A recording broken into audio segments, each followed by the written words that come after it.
When it comes to the Islamic Republic, the 13th administration, headed by the Iranian President Raeisi, has not wasted one moment to establish closer ties with regional countries while fast-tracking economic relations. As such, permanent membership at the SCO, the Shanghai Cooperation Organization, is one example. In this edition of the Spotlight, we will look at how Iran, along with its partners, have enhanced their economic relationship to the point of making their economies sanctions-proof, especially when it comes to the U.S. First, let me introduce our guest for this edition of the Spotlight. Elijah Magnier joins us. He's a journalist and political analyst who joins us from Marseille, France. Also joining us is Brent Yonkers, historian and journalist, who joins us from Hasselt in Belgium. Welcome to you both. Elijah Magnier, first to you. Iran, looking overall, is on a track when it comes to enhancing its relations that's in high-speed mode. Looking at the performance of this Iranian president and his administration, especially in the foreign policy arena. Regionally, we're looking at the fact that it has enhanced relations with a number of countries like Iraq, Turkey, Syria, Afghanistan, and Lebanon, to name a few. Why do you think Iran is driven to such a degree in this arena? Thank you for having me. Iran has tried for many years to establish good relationship with the West, with the United States, and also with Europe. Then we've seen after 2015 how the nuclear deal was signed but not respected. President Trump tore up the deal in 2018, and Europe did nothing. So it is normal for the Iranians to turn toward Asia, where there are more than half of the world population, including other countries like Brazil, and in Latin America, eager to detach themselves from the US hegemony. So when Iran has selected the resistance economy and to turn toward Asia, it doesn't mean that it is closing the door on Europe and on the United States. On the contrary, is leaving the door open, but is not going to run after the West, asking the West to come and deal with Iran and to start being engaged in several infrastructure projects or a long-term business relationship. If the West has its conditions, and above all to impose its hegemony, then Iran is not interested. This is why dealing with Asia, where countries are dealing with each other on an equal basis, no matter how big they are, like Russia and China, India or Pakistan or Iran, they all sitting around one table to try and make business with each other and boost their economy, make sure that development hits every single country without any dominant power above them. Well, when we take a look at, Brent Yonkers, the fact that Iran is joining blocs that don't have the U.S. presence or don't have Western countries actually present overall, it's important to note the SCO, for example, where Iran became a permanent member, it had the observer status.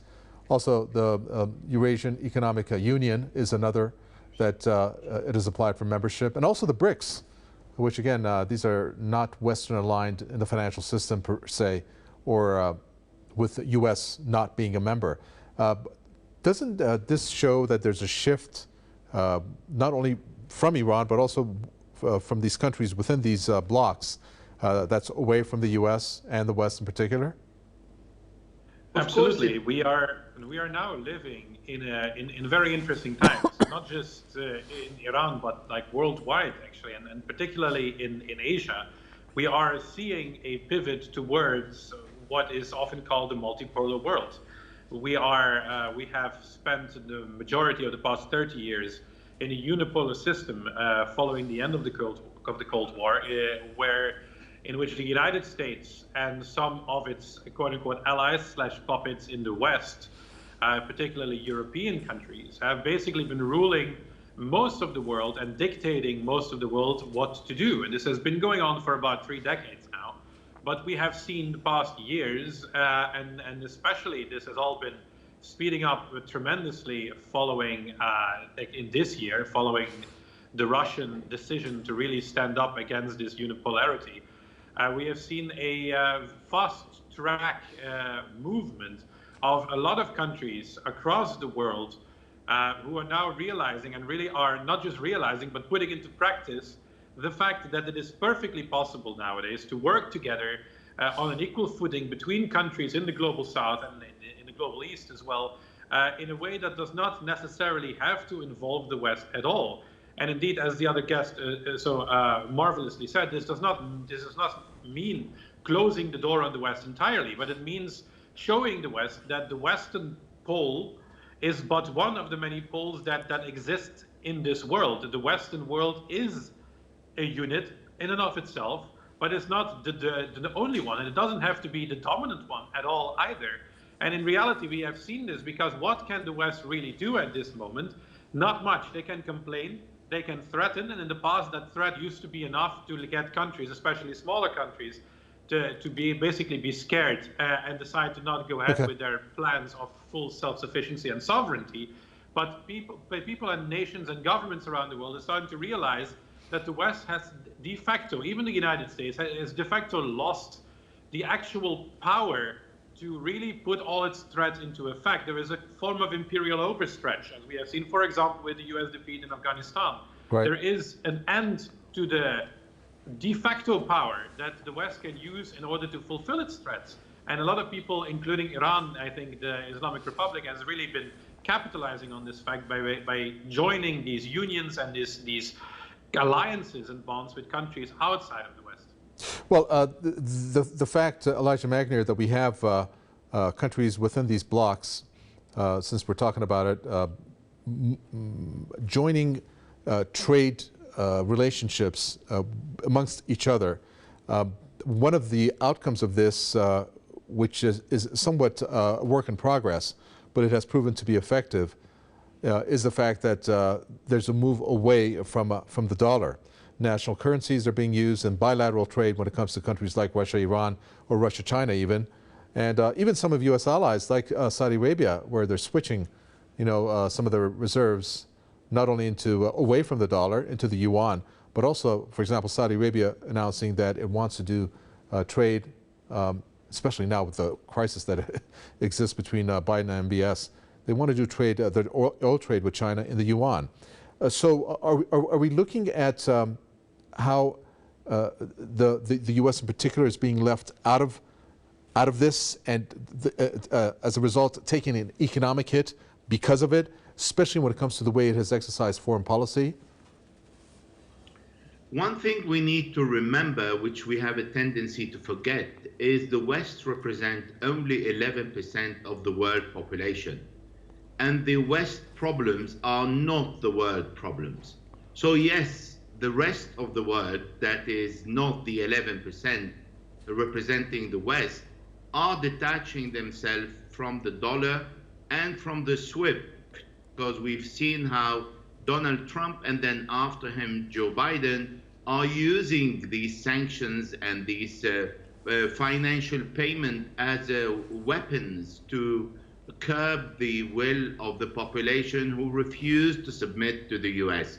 However, as you rightly said, we've seen Saudi Arabia and the Emirates taking a different position with Joe Biden because he's a Democrat. I wouldn't count a lot on them when they will have a Republican like Donald Trump. However, let's take it as a face value and look at it from the positive side.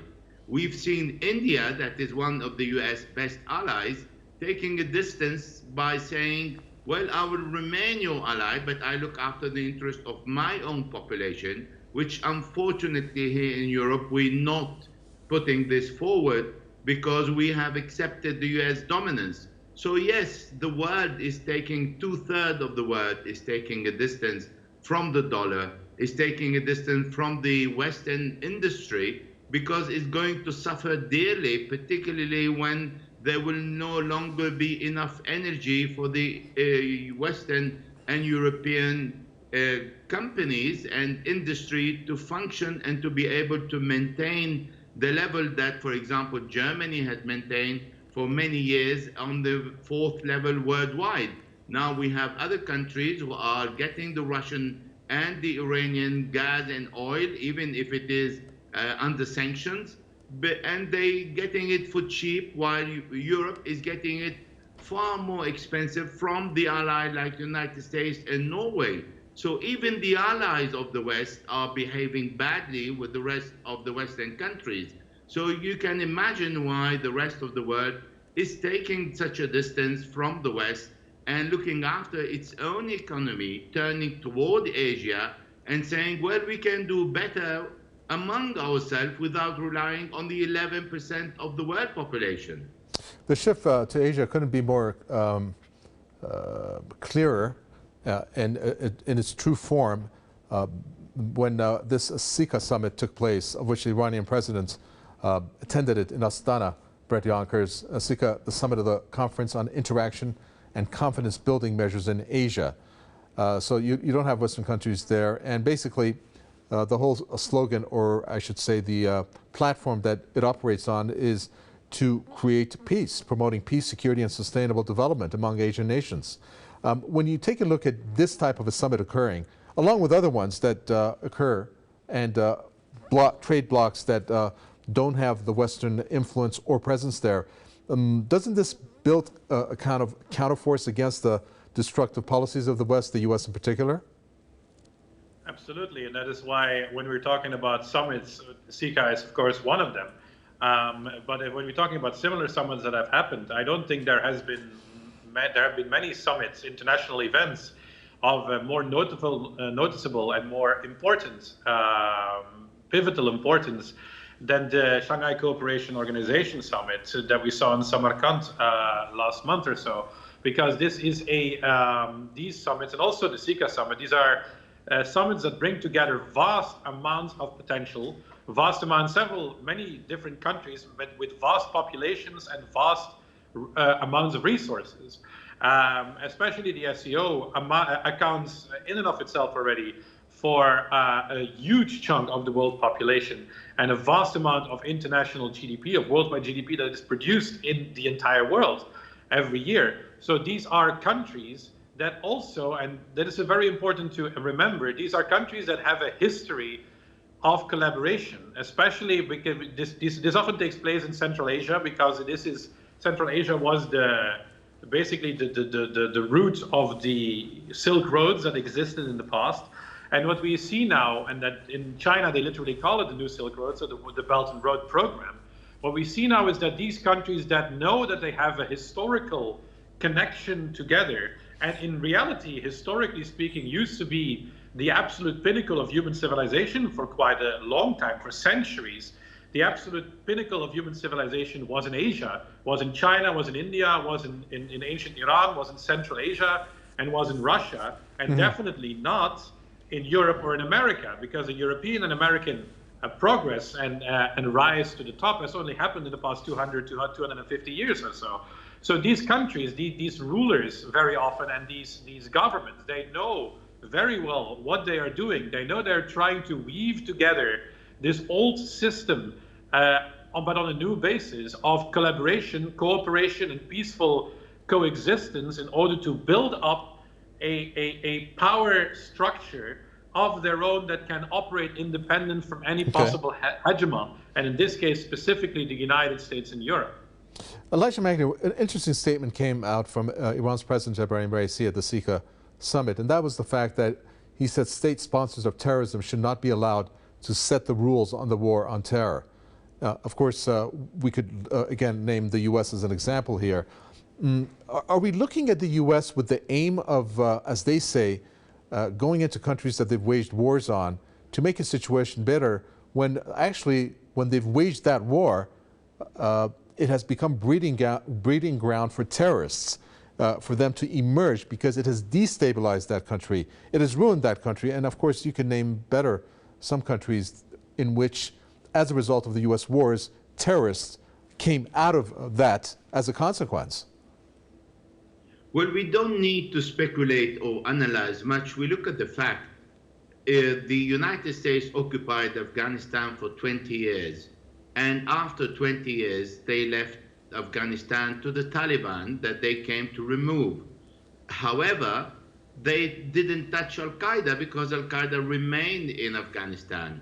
Moreover, they transported ISIS from Syria to Afghanistan to make sure that these are going to create instability in Afghanistan when the United States will withdraw.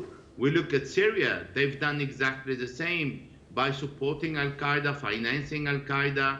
Hillary Clinton said they are funding Al-Qaeda in Syria. Barack Obama did exactly the same. He spent $500 million to train 50 members of Al-Hamza group that went and delivered their weapons to Al-Qaeda. They created ISIS and supported and watched ISIS, how it was moving from Iraq to Syria without doing anything, as General Mike Flynn said. So yes, this is what they have created. They tried to do exactly the same in Lebanon, but they have failed. So wherever they went, what they call collateral damage is basically terrorism, is leaving behind terrorist groups that they become suddenly friend of the United States whenever they need them. When they don't need them, they go in and assassinate a few of their leaders just to throw a bit of dust in our eyes and say we're still fighting terrorism. What they are doing in Syria today, they're robbing the Syrian oil, they're stopping the economy, they're occupying northeast Syria, they're stopping the agriculture. This is a terrorism of a state.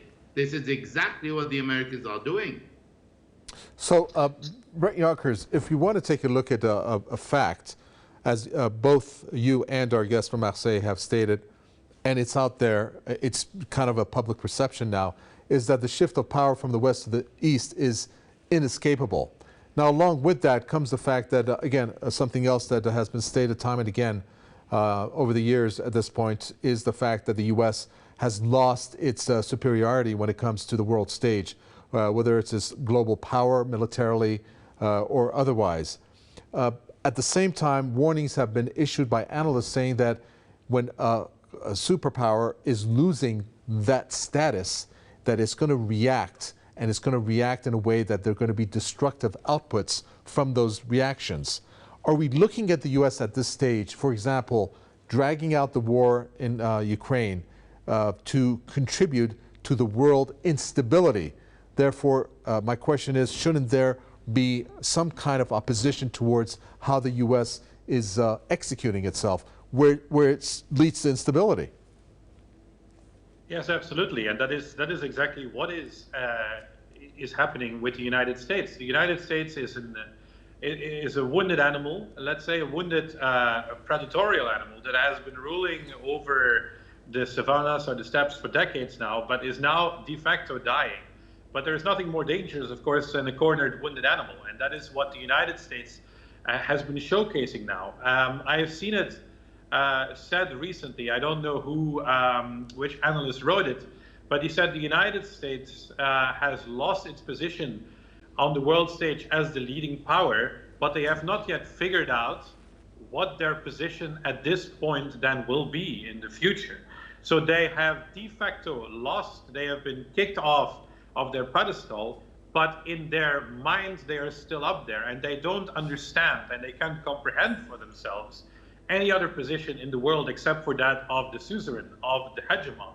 And when they finally start slowly, when it starts dawning on them that the times are now changing, that it is very likely, and in fact it is actually obvious, that the United States has been lashing out very violently at the entire world, really, in order to try to at least maintain a sliver of that power. We have to bear in mind that about 20 years ago, when this entire war on terror thing started under the George W. Bush administration, there were pretty clear-cut plans of the new Middle East, as they called it. There were plans about how they wanted to reshape and redraw borders, which would be their new satellite states.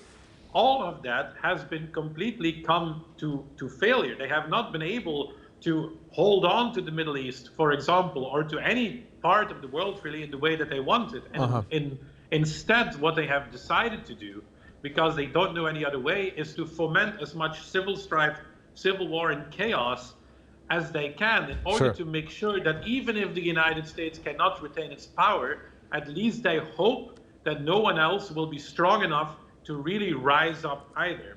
Okay. I think that is what their main goal is now. Elijah Magner, our guest Brett Yonkers used the word lashing out. And that has been something that, a phrase that has been attributed to the U.S. in terms of the way that is acting. Do you agree that the U.S. is lashing out at this point in the context where it's lost its superpower status and perhaps we're going to see more destructive policies get enacted, such as the way that the U.S. seems to be on track to wage a war or provoke China in order to lead to a war? In a minute, please. I agree with your guest. He rightly said it. However, I don't think the US is no longer a superpower. It is still a superpower, but it is indeed a wounded animal that is going to defend itself by destroying everything around it in order to survive and remain at the throne of the world. This is exactly what is happening today in Europe, that is becoming more impoverished because of the support of the US policy. But that doesn't matter for the Americans as long as they serve the purpose to support the US policy in Ukraine and to try to defeat Russia, which is not going to happen. The unilateral world is coming to an end. Thank you for that. Elijah Magnier, journalist and political analyst from Marseille, France. Brett Yonkers, a pleasure, historian and journalist from Hasselt, Belgium. With that, we come to an end for this edition of The Spotlight. From Miko Batagwe and the team, it's goodbye until next time.